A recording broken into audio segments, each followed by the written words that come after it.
जय हिंद साथियों, स्वागत है एक बार फिर से आप सभी का शिक्षा संकल्प के इस ऑनलाइन यूट्यूब प्लेटफॉर्म पर।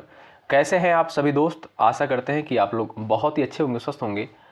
साथियों, आज के इस स्पेशल क्लास में टीचिंग एप्टीट्यूड के महत्वपूर्ण सवालों को कवर करने वाले हैं, जो कि बीएड एंट्रेंस एग्जाम 2026 के लिए महत्वपूर्ण है। तो आइए शुरुआत करते हैं बिना किसी देरी के। साथियों, यहाँ पर जो है पिछले वर्षों में पूछे गए प्रश्नों को भी शामिल किया गया है और कुछ नए प्रश्नों को भी शामिल करने का प्रयास किया गया है। यानी ओवरऑल जो है ये इंपॉर्टेंट क्लास है। आप लोग धैर्य के साथ अंत तक बने रहिएगा और हर एक क्वेश्चन का आंसर भी आप लोग कमेंट बॉक्स में देते हुए चलिएगा। देखिए आप लोग कितने सवालों को बिल्कुल परफेक्ट तरीके से बिल्कुल सही कर पाते हैं। ठीक है, तो चलिए शुरू करते हैं। पहला क्वेश्चन देखिए आपके स्क्रीन पर लग चुका है। शिक्षक किस अर्थ में जो है परामर्शदाता नेतृत्व प्रदान करता है? चार ऑप्शंस आपके सामने दिए गए हैं, ध्यान से देखिए। वह पढ़ाने के लिए अपनी मानसिक क्षमताओं का उपयोग करता है। ऑप्शन सेकंड है वह छात्रों को ज्ञान प्रदान करता है। वह छात्रों को जीवन कौशल प्रदान करता है। वह अपने शिक्षार्थियों को अपने मानसिक दृष्टिकोण, ज्ञान कौशल और चरित्र से प्रभावित करता है। क्वेश्चन नंबर फर्स्ट का आप लोग ध्यानपूर्वक पढ़िए और आंसर देने का आप लोग प्रयास करिएगा।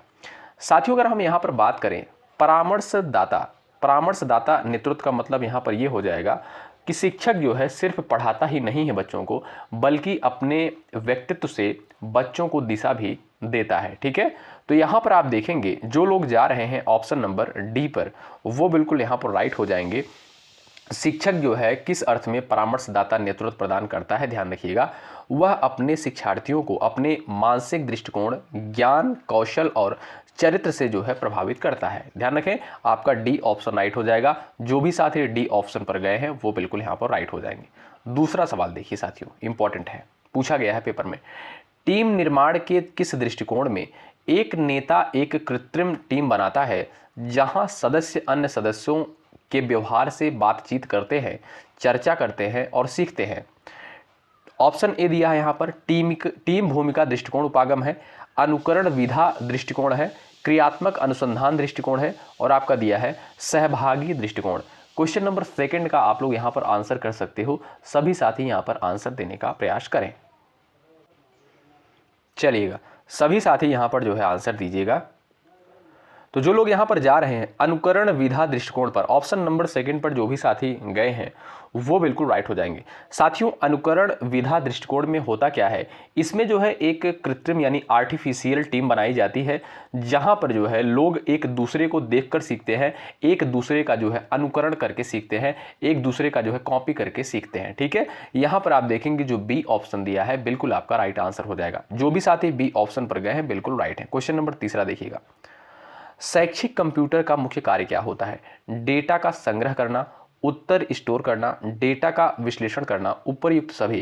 क्वेश्चन नंबर तीसरे का उत्तर दीजिएगा। ये भी सवाल पेपर में आ चुका है, सभी लोग आंसर दीजिएगा। चलिए, यहां पर आपका राइट आंसर क्या हो जाएगा? सभी दोस्त आंसर देने का प्रयास करें। चलिएगा, यहां पर आपका राइट आंसर क्या हो जाएगा? तो जो भी दोस्त यहां पर जा रहे हैं उपरयुक्त सभी डी ऑप्शन पर जा रहे हैं वो बिल्कुल राइट हो जाएंगे। शैक्षिक कंप्यूटर का साथियों मुख्य कार्य क्या होता है? डेटा का संग्रह करना भी होता है, उत्तर स्टोर करना भी होता है, डेटा का विश्लेषण करना भी होता है। ठीक है, ध्यान रखिएगा। तो आपका जो डी ऑप्शन दिया है बिल्कुल यहां पर करेक्ट आंसर हो जाएगा। ठीक है भाई, चलिए आगे बढ़ते हैं। सवाल नंबर यहां पर देखेंगे चौथा। सीखना हो सकता है, औपचारिक भी हो सकता है अनौपचारिक, औपचारिक और अनौपचारिक दोनों, इनमें से कोई नहीं। क्वेश्चन नंबर 4 का यहां पर आंसर दीजिएगा। महत्वपूर्ण सवाल है, यह भी सवाल पेपर में आ चुका है, सभी साथी उत्तर देंगे। चलिए, सीखना जो है हो सकता है औपचारिक अनौपचारिक, औपचारिक अनौपचारिक दोनों, इनमें से कोई नहीं। तो जो भी साथी यहाँ पर जा रहे हैं ऑप्शन नंबर थर्ड पर वो बिल्कुल यहाँ पर राइट हो जाएंगे। साथियों, सीखना जो होता है, लर्निंग जो होता है, ये आपका औपचारिक प्रक्रिया भी है और अनौपचारिक यानी दोनों प्रक्रिया है। कैसे भाई? औपचारिक का मतलब साथियों ये हो गया कि जब बच्चे जो है स्कूल में जाकर कोई चीज़ सीखते हैं। ठीक है, और अनौपचारिक का मतलब हो गया जब बच्चे जो है परिवार से यानी घर से जो है जो चीज़ सीखते हैं उसे क्या कहते हैं? अनौपचारिक तरीके से सीखना। ठीक है, तो यानी बच्चे जो है औपचारिक और अनौपचारिक दोनों तरीके से सीखते हैं। आपका थर्ड ऑप्शन यहाँ पर बिल्कुल करेक्ट आंसर हो जाएगा। ठीक है, आगे बढ़ेंगे। क्वेश्चन नंबर 5वां देखेंगे। ध्यानपूर्वक देखते हुए चलिए आप लोग और आंसर देते हुए जरूर चलिएगा आप लोग। ठीक है भाई, चलिए।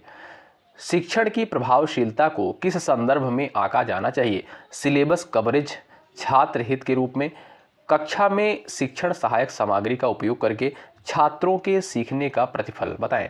क्वेश्चन नंबर 5 का यहाँ पर राइट आंसर आपका क्या हो जाएगा? सभी साथी जो है आंसर देने का प्रयास करिएगा। चलिए, आपका सही आंसर क्या है? शिक्षण की प्रभावशीलता को किस संदर्भ में आंका जाना चाहिए? ध्यान रखिएगा, छात्रों के सीखने के प्रतिफल के रूप में जो है आंका जाना चाहिए। आपका डी ऑप्शन जो दिया है इस क्वेश्चन का, बिल्कुल साथियों राइट आंसर हो जाएगा। ठीक है, ठीक है भाई, तो यहाँ पर आपका डी ऑप्शन देखेंगे बिल्कुल राइट आंसर हो जाएगा। यानी शिक्षण साथियों तभी प्रभावशीलता यानी दिखाता है, तभी प्रभावी माना जाता है जब जो है छात्रों के सीखने का प्रतिफल, यानी जब छात्र जो है कुछ सीखते हैं। जैसे मानिएगा यहाँ पर अगर जो है शिक्षक 10 चैप्टर मान लीजिए पढ़ा देता है लेकिन बच्चा कुछ भी नहीं समझता है, तो ये क्या हो गया? तो इसका मतलब ये हो गया कि ये जो शिक्षण है ये प्रभावी नहीं है। ठीक है, शिक्षण साथियों तभी अच्छा है जब बच्चा जो है सारी चीज़ों को अच्छे तरीके से समझ जाए। ठीक है, तो यहाँ पर आप देखेंगे डी ऑप्शन जो दिया है बिल्कुल आपका राइट आंसर है। अगला सवाल देखें, क्वेश्चन नंबर 6 है, शिक्षण अधिगम प्रक्रिया जो है एक यात्रा है, ठोस से सार, ज्ञात से अज्ञात, सरल से जटिल, उपरयुक्त सभी। क्वेश्चन नंबर 6 का यहाँ पर आंसर दीजिएगा। आप लोग फटाफट आप लोग आंसर देने का प्रयास करेंगे। चलिएगा, सभी लोग यहां पर आंसर देने का प्रयास करें। आपका सही आंसर क्या हो जाएगा? शिक्षण अधिगम प्रक्रिया जो है एक यात्रा है, ठोस से सार, अज्ञात से अज्ञात, सरल से जटिल, उपरयुक्त सभी। डी ऑप्शन आपका बिल्कुल राइट आंसर हो जाएगा। यानी कहने का मतलब साथियों ये है कि पहले जो है बच्चों को छोटी छोटी चीज़ें सिखानी चाहिए, उसके बाद जो है उन्हें जो है बड़ी चीज़ों की तरफ ले जाना चाहिए। ठीक है, यानी पहले देखिए बच्चों को जो है टेबल पढ़ाना चाहिए, टेबल सिखाना चाहिए, उसके बाद जो है उन्हें जोड़, घटाव, भाग इस तरफ जो है ले जाना चाहिए। ठीक है, तो ध्यान रखें आप लोग, यानी सीधा मतलब ये है पहले छोटी चीज़ों को सिखाओ, उसके बाद बड़ी चीज़ों पर ले जाओ। ठीक है, तो यहाँ पर आपका डी ऑप्शन बिल्कुल राइट आंसर हो जाएगा, उपरयुक्त तो सभी। अगला सवाल, सीखना एक प्राकृतिक गतिविधि है, शिक्षार्थियों की, शिक्षकों की, व्यक्तियों की, जीवित प्राणियों की। बताएं। क्वेश्चन नंबर आपका 7 दिया है, यहां पर आपका राइट आंसर क्या है? बताएं। चलिए, आपका सही आंसर क्या है? सीखना जो है एक प्राकृतिक गतिविधि है, तो आप कह सकते हो यहाँ पर जीवित प्राणियों की। ऑप्शन नंबर 4 बिल्कुल राइट आंसर हो जाएगा। साथियों, सीखना जो है केवल इंसानों में नहीं होता है, बल्कि आप देखेंगे जानवरों में भी होता है। आप देखेंगे साथियों, कुत्ते को जो है ट्रेनिंग दी जाती है, उसे बैठाया सिखाया जाता है कि मतलब आप बोलोगे यहाँ बैठ जाओ तो वो बैठ जाता है। इसका मतलब ये क्या है? सीखना जो है एक प्राकृतिक गतिविधि है, किसमें? जीवित प्राणियों में। ठीक है, यानी मनुष्य भी सीखते हैं, यहाँ पर जो है कुत्ता भी सीखता है, यानी जो भी जीव होते हैं सब जीव जो है सीखते हैं। ठीक है, तो आप कह सकते हो यहाँ पर जीवित प्राणियों की। ऑप्शन नंबर डी आपका बिल्कुल राइट आंसर है। अगला सवाल, सहकर्मी समूह जो है एक समूह है जिसके सदस्य साझा करते हैं। यहाँ पर ऑप्शंस दिए गए हैं आपके सामने। क्वेश्चन नंबर 8 का 4 ऑप्शंस दिया गया है, यहाँ पर सभी लोग आंसर देने का प्रयास करेंगे। बताइए सही आंसर क्या हो जाएगा? सभी दोस्त यहाँ पर बताएं। सहकर्मी समूह एक समूह है जिसके सदस्य साझा करते हैं समान तरह की परिस्थितियां। आपका थर्ड ऑप्शन जो दिया है बिल्कुल राइट आंसर है। अगला सवाल, पाठचर्या है अवधि अध्ययन, पाठ्यक्रम, सहगामी क्रियाएं, संस्थान की समग्र गतिविधियां। बताएं पाठचर्या क्या है? फटाफट आप लोग आंसर दीजिएगा क्वेश्चन नंबर 9 का। चलिए फटाफट आप लोग आंसर बताएं। तो जो भी साथी यहाँ पर जा रहे हैं भाई डी ऑप्शन पर, संस्थान की समग्र गतिविधियाँ, ये सभी जो है पाठचर्या के अंतर्गत आती है। ध्यान रखिएगा। ठीक है साथियों, यानी संस्थान की जो है समग्र गतिविधियाँ जो होती हैं ये आपका पाठचर्या के अंतर्गत आती हैं। यानी बस आप लोग इतना समझिए, पाठचर्या साथियों केवल किताब ही नहीं होता है, बल्कि इसमें जो है खेल, प्रार्थना, सांस्कृतिक कार्यक्रम सारी चीज़ें जो है आती हैं। यानी आप सीधी भाषा में कह सकते हो संस्थान की जो समग्र गतिविधियाँ होती हैं ये सभी जो है पाठचर्या के अंतर्गत आती हैं। डी विकल्प आपका बिल्कुल राइट आंसर है। एक बार भाई सभी लोग सेशन को लाइक कर दीजिएगा, शेयर कर दीजिएगा। बहुत मेहनत के साथ इस कंटेंट को तैयार किया जाता है। क्वेश्चन नंबर 10 का आंसर करें। निम्नलिखित में से कौन सा जो है पाठ्यचर्या की प्रकृति है? बताएं। गंभीर, रचनात्मक, रूढ़िवादी, उपयुक्त सभी। क्वेश्चन नंबर 10 का यहाँ पर आंसर दीजिएगा। राइट आंसर आपका क्या हो जाएगा? सभी दोस्त यहाँ पर आंसर देने का प्रयास करेंगे। चलिए सही उत्तर क्या है बताएं। तो यहाँ पर आप देखेंगे साथियों, पाठचर्या जो है यानी पाठचर्या की प्रकृति कैसी होती है? गंभीर भी हो सकती है, रचनात्मक भी हो सकती है, रूढ़िवादी भी हो सकती है। आप कह सकते हो यहाँ पर जो आपका फोर्थ ऑप्शन दिया है डी, ये बिल्कुल आपका साथियों राइट आंसर हो जाएगा। आपका डी ऑप्शन यहाँ पर बिल्कुल करेक्ट आंसर हो जाएगा। आगे बढ़ेंगे भाई, अगला सवाल यहाँ पर हम लोग देखेंगे क्वेश्चन नंबर 11 है, कार्यक्रम के जो है सभी तत्वों के बीच सामंजस्य स्थापित करना क्या कहलाता है? समन्वय, योजना, कमांडिंग, आयोजन। बताएं, कार्यक्रम के जो है सभी तत्वों के बीच सामंजस्य स्थापित करना क्या कहलाता है? बताइएगा। क्वेश्चन नंबर 11 का आंसर करिएगा। चलिए, तो आप देखेंगे साथियों समन्वय, ऑप्शन नंबर ए बिल्कुल राइट आंसर हो जाएगा। समन्वय का मतलब साथियों क्या हो गया?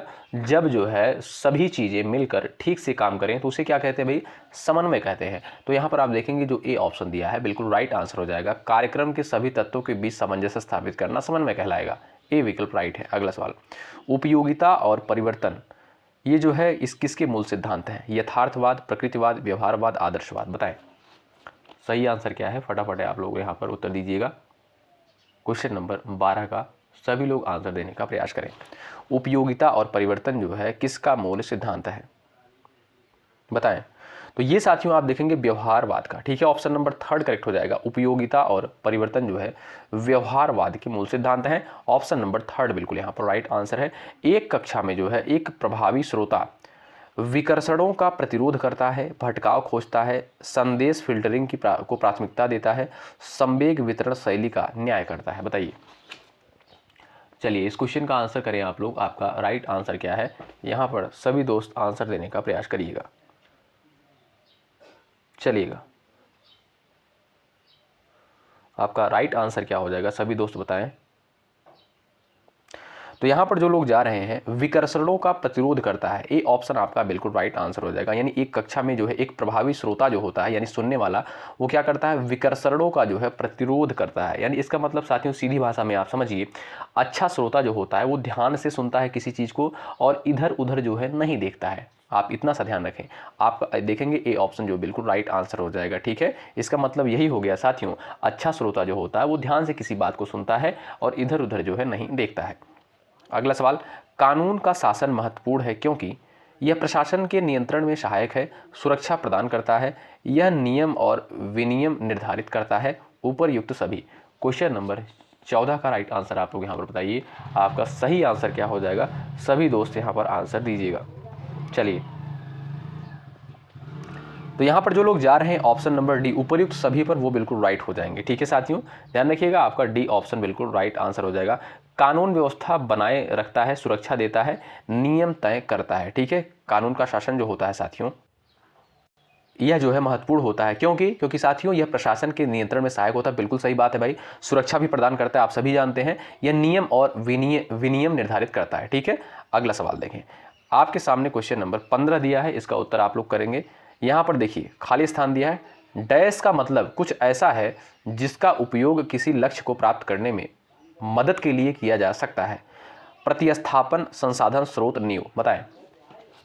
चलिए, यहां पर आपका राइट आंसर क्या हो जाएगा? सभी दोस्त आंसर देने का प्रयास करें। चलिए, तो जो लोग यहां पर जा रहे हैं संसाधन पर, ऑप्शन नंबर बी पर, वो बिल्कुल राइट हो जाएंगे। साथियों संसाधन का मतलब कुछ ऐसा है जिसका उपयोग किसी लक्ष्य को प्राप्त करने में जो है मदद के लिए किया जा सकता है। तो आप देखेंगे यहां पर जो बी विकल्प आपका दिया है बिल्कुल राइट आंसर हो जाएगा। साथियों संसाधन किसे कहेंगे? ध्यान रखिएगा, जो चीज जो है लक्ष्य पाने में मदद करती है उसे क्या कहते हैं? संसाधन। जैसे किताब हो गया, पैसा हो गया, समय हो गया। ठीक है, तो ये सभी क्या है साथियों? संसाधन है। ध्यान रखें, आपका बी ऑप्शन जो है बिल्कुल राइट आंसर हो जाएगा। ठीक है, आइए आगे बढ़ते हैं और यहां पर देखेंगे हम लोग क्वेश्चन नंबर अगला। सवाल नंबर यहां पर 16 कहता है, ध्यान से देखिएगा साथियों, अपव्यय और अवरोध की समस्या मुख्य रूप से शिक्षा के किस स्तर से संबंधित है? बताइए। क्वेश्चन नंबर 16 का यहां पर आंसर देने का आप लोग प्रयास करिएगा। आपका राइट आंसर यहां पर क्या हो जाएगा? बताएं भाई। अपव्यय और अवरोध की समस्या मुख्य रूप से शिक्षा के किस स्तर से संबंधित है? ये सारे सवाल साथियों पेपर में पूछे जा चुके हैं, इनको आप लोग हल्के में मत लीजिएगा। यदि आप लोग जवाब दे रहे हैं तो आप समझिए तैयारी आपकी बढ़िया चल रही है। ठीक है भाई, चलो आंसर करो। यहां पर आप देखेंगे जो भी साथी जा रहे हैं ऑप्शन नंबर बी पर, प्राथमिक स्तर, वो बिल्कुल राइट हो जाएंगे। अपव्यय और अवरोध की समस्या मुख्य रूप से जो है शिक्षा के किस स्तर से संबंधित है? तो यहां पर देखेंगे आपका प्राथमिक स्तर, बी ऑप्शन यहां पर बिल्कुल राइट आंसर हो जाएगा। अगला सवाल देखेंगे यहां पर, भावनाएं और अनुभूति एक दूसरे के क्या होती हैं? बिल्कुल अलग होती हैं, स्वतंत्र होती हैं, साथ जुड़ा हुआ होता है, से संबंधित नहीं है। बताओ। क्वेश्चन नंबर 17 का यहाँ पर आंसर देने का आप लोग प्रयास करो। राइट आंसर आपका क्या हो जाएगा, सभी दोस्त यहाँ पर आंसर देने का प्रयास करिएगा। चलिए आंसर देने का आप लोग प्रयास करें क्वेश्चन नंबर 17 का। तो जो लोग यहाँ पर जा रहे हैं भाई ऑप्शन नंबर 3 पर, वो बिल्कुल राइट है। साथियों भावनाएं और अनुभूति जो होती हैं ये एक दूसरे से जो है जुड़ी होती हैं। ऑप्शन नंबर 3 बिल्कुल राइट आंसर हो जाएगा। कैसे भाई? साथियों अगर बच्चा जो है दुखी है तो उसका सोचने का जो है तरीका भी बदल जाता है, आप सभी जानते हैं, ठीक है। तो यहाँ पर आप कह सकते हो जो भावनाएं होती हैं, भावनाएं और अनुभूति जो होती हैं ये एक दूसरे से जुड़ी हुई होती हैं, ठीक है। आपका यहाँ पर 3rd ऑप्शन बिल्कुल राइट आंसर होगा।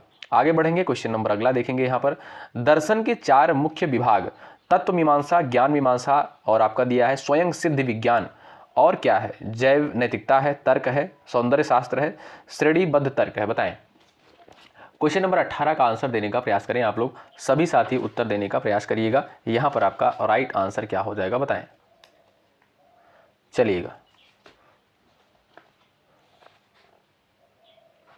यहां पर जो लोग जा रहे हैं भाई तर्क पर, वो बिल्कुल राइट है। ऑप्शन नंबर आपका यहां पर 2nd बिल्कुल करेक्ट आंसर हो जाएगा। दर्शन के 4 मुख्य विभाग है, तत्व मीमांसा, ज्ञान मीमांसा, स्वयं सिद्ध विज्ञान और तर्क है, ठीक है। आपका 2nd ऑप्शन बिल्कुल राइट आंसर है। अगला सवाल देखिएगा, शिक्षण प्रशिक्षण जो है क्यों आवश्यक है? बताइए, शिक्षण प्रशिक्षण जो है साथियों क्यों आवश्यक है, यहां पर आपसे सवाल करता है, आप लोग बताइए। चलिए, शिक्षण प्रशिक्षण क्यों आवश्यक है? शिक्षण कौशल विकसित करने हेतु है, बिल्कुल भाई बात सही है, ठीक है। शिक्षण जो है कौशल विकसित करने के लिए होता है। और आप देखेंगे विद्यालय संगठन के तरीकों को समझने हेतु होता है, बिल्कुल बात सही है भाई। विषय ज्ञान को विकसित करने हेतु होता है, बिल्कुल भाई। यहाँ पर आपका ऑप्शन 3rd भी सही है। तो आप देखेंगे साथियों जो आपका 4th ऑप्शन दिया है ये बिल्कुल आपका राइट आंसर हो जाएगा, ठीक है। साथियों शिक्षण प्रशिक्षण से जो है पढ़ाने की कला, विषय ज्ञान, स्कूल प्रबंधन सब जो है सीखा जाता है। यानी आप कह सकते हो यहां पर जो आपका डी ऑप्शन दिया है उपयुक्त सभी डी ऑप्शन बिल्कुल राइट आंसर है। सिंपोजियम एक प्रकार से है, डिस्कवरी विधि है, चर्चा विधि है, व्याख्यान विधि है, प्रदर्शन विधि है। बताएं। क्वेश्चन नंबर 20 का उत्तर करिएगा। चलिए, यहां पर आपका राइट आंसर क्या हो जाएगा, सभी दोस्त बताएं आपका सही आंसर क्या है।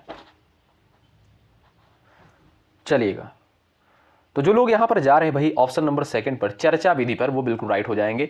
सिंपोजियम साथियों एक प्रकार की जो है चर्चा विधि होती है, आपका 2nd ऑप्शन राइट हो जाएगा। यानी कई लोग जो है एक विषय पर बोलते हैं, इसे क्या कहते हैं भाई? सिंपोजियम विधि बोलते हैं। यानी कई लोग जो है मिलकर चर्चा करते हैं, इसे क्या बोलते हैं? सिंपोजियम विधि बोलते हैं। आपका यहाँ पर बी ऑप्शन बिल्कुल राइट आंसर है। अगला सवाल, नई शिक्षा नीति 2020 के अनुसार मध्य चरण में कौन सी कक्षाएं शामिल होती हैं? बताइए। फटाफट छापते हुए चलिए भाई, सेशन को आप लोग भाई जरूर से शेयर कर दीजिएगा, लाइक की संख्या बढ़ा दीजिएगा, हमारा भी मनोबल बढ़ता है, आपके लिए बेहतर कंटेंट लाने का प्रयास करते हैं। चलिए, सही आंसर क्या है यहाँ पर सभी दोस्त आंसर करेंगे। नई शिक्षा नीति 2020 के अनुसार मध्य चरण में जो है कौन सी कक्षाएं शामिल होती हैं? 6 to 8 ऑप्शन नंबर आपका 2nd राइट आंसर है। अगला सवाल, ज्ञान विज्ञान होने के नाते दर्शन का उद्देश्य क्या है? बताइए। क्वेश्चन नंबर 22 का उत्तर करिएगा आप लोग। आपका राइट आंसर क्या हो जाएगा, सभी दोस्त यहां पर आंसर देने का प्रयास करेंगे। चलिएगा, यहां पर जो लोग जा रहे हैं वास्तविकता की खोज पर, वो बिल्कुल राइट हो जाएंगे, ठीक है साथियों। दर्शन का काम है साथियों सत्य और वास्तविकता को समझना। क्या भाई? आपका यहां पर बी ऑप्शन बिल्कुल राइट आंसर हो जाएगा। यानी ज्ञान विज्ञान होने के नाते दर्शन का उद्देश्य क्या होता है? वास्तविकता को समझना, यानी सत्य और वास्तविकता को समझना। ऑप्शन नंबर 2nd राइट है। अगला सवाल देखो, निम्नलिखित में से कौन सा भारत के वित्तीय क्षेत्र से जुड़ा हुआ है और भारतीय रिजर्व बैंक द्वारा नियंत्रित किया जाता है? वाणिज्यिक बैंक, साहूकार, स्टॉक एक्सचेंज, उपयुक्त सभी। क्वेश्चन नंबर आपके सामने यहाँ पर 23 दिया है, इसका उत्तर आप सभी दोस्त करेंगे। आपका राइट आंसर क्या हो जाएगा बताएं। चलिए, भारतीय रिजर्व बैंक द्वारा जो है नियंत्रित किया जाता है वो है साथियों आपका क्या? वाणिज्यिक बैंक। ए ऑप्शन जो आपका दिया है बिल्कुल राइट आंसर हो जाएगा, ध्यान रखें भाई। अगला सवाल देख लो भाई, ओलंपिक में जो है व्यक्तिगत पदक जीतने वाले पहले भारतीय कौन थे? बताइए। चलिए फटाफट आप लोग यहां पर उत्तर दीजिएगा। यहां पर जो लोग जा रहे हैं केडी जाधव पर, वो बिल्कुल राइट हो जाएंगे। केडी जाधव साथियों पहले भारतीय थे जिन्होंने व्यक्तिगत ओलंपिक पदक जीता था। तो आप देखेंगे डी विकल्प जो दिया है इस क्वेश्चन का बिल्कुल आपका राइट आंसर है। अगला सवाल देखो भाई, क्वेश्चन नंबर 25 का उत्तर करिएगा सभी दोस्त। एक शिक्षक कक्षा में जानबूझकर ऐसी परिस्थितियां उत्पन्न करता है जहां छात्र स्वयं समस्या की पहचान करें और समाधान खोजें। यह दृष्टिकोण जो है किस सिद्धांत पर आधारित होता है? व्यवहारवाद, रचनावाद, आदर्शवाद, परंपरावाद? बताएं। यानी एक शिक्षक साथियों कक्षा में जानबूझकर ऐसी परिस्थितियां उत्पन्न करता है जहां छात्र स्वयं समस्या की पहचान करें और समाधान खोजें। साथियों इसे कहते हैं रचनावाद कहते हैं, ठीक है। जहां पर बच्चे जो है समस्या का समाधान खुद समझते हैं, सोचते हैं, सीखते हैं, ठीक है, उसे क्या कहते हैं साथियों? रचनावाद कहते हैं। जहां पर जो है बच्चे समस्या का समाधान खुद खोजते हैं, स्वयं से खोजते हैं, उसे रचनावाद कहते हैं। ध्यान रखिएगा, आपका बी ऑप्शन यहां पर बिल्कुल राइट आंसर हो जाएगा। अगला सवाल देखें, इंपॉर्टेंट है। निम्नलिखित में से कौन सा कथन जो है आकृतिबंध सिद्धांत के अनुरूप है? क्वेश्चन नंबर 26 का आंसर दीजिएगा आप लोग। चलिए, सही आंसर क्या है? सभी दोस्त यहां पर आंसर देने का प्रयास करें। जो लोग जा रहे हैं अधिगम संपूर्णता की अंतर्दृष्टि से होता है, यहां पर आपका सेकंड ऑप्शन बिल्कुल राइट आंसर हो जाएगा। ठीक है भाई, आपका सेकंड ऑप्शन राइट आंसर यहां पर हो जाएगा साथियों। आकृतिबंध का सिद्धांत साथियों कहता है हम चीजों को पूरा रूप से समझते हैं। क्या भाई? पूरी रूप से समझते हैं, पूरे रूप से समझते हैं। आपका यहां पर सेकंड ऑप्शन बिल्कुल राइट आंसर हो जाएगा। अधिगम संपूर्णता की अंतर्दृष्टि से होता है, आपका सेकंड ऑप्शन राइट है। अगला सवाल देखो, यदि कोई शिक्षक जो है मूल्यांकन को अधिगम सुधार का साधन मानता है न कि निर्णय का, तो वह किस प्रकार के मूल्यांकन को प्राथमिकता देगा? बताओ। चलिएगा, राइट आंसर क्या है सभी दोस्त बताएं। यदि कोई शिक्षक जो है मूल्यांकन को अधिगम सुधार का साधन मानता है न कि निर्णय का, तो वह जो है किस प्रकार के मूल्यांकन को प्राथमिकता देगा? तो वह साथियों आपका निदानात्मक मूल्यांकन। आपका यहाँ पर सेकंड ऑप्शन बिल्कुल राइट आंसर है। अगला सवाल, सवाल नंबर नेक्स्ट है, निम्नलिखित कथनों पर विचार कीजिए। आपको विचार करना है। निम्नलिखित कथन दिए गए हैं, क्या क्या कथन है? अधिगम व्यक्तिगत भिन्नताओं से प्रभावित होता है।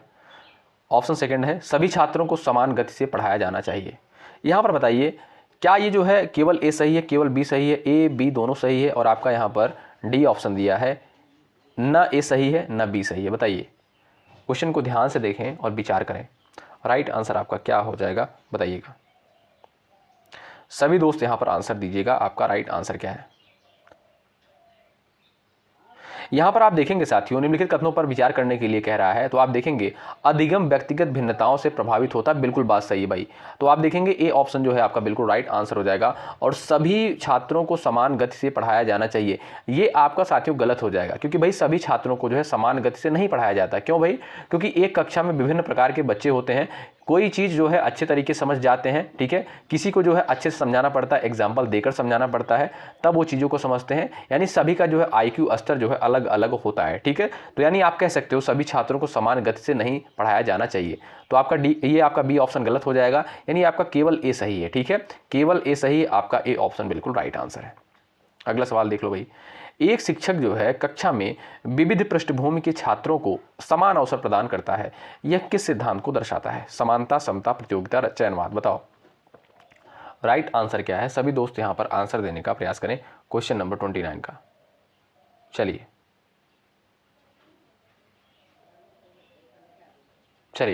राइट आंसर क्या हो जाएगा? तो समता साथियों आपका सेकंड ऑप्शन बिल्कुल राइट आंसर हो जाएगा, ठीक है। सबको समान सुविधा देना नहीं, बल्कि क्या है, बल्कि जरूरत के अनुसार जो है उन्हें जो है मदद करना। Option number second right answer हो जाएगा, समता यहां पर होगा, ठीक है। अगला सवाल देख लो, छात्र की सक्रिय सहभागिता अधिगम की गुणवत्ता को बढ़ाती है, यह कथन किस सिद्धांत से संबंधित है?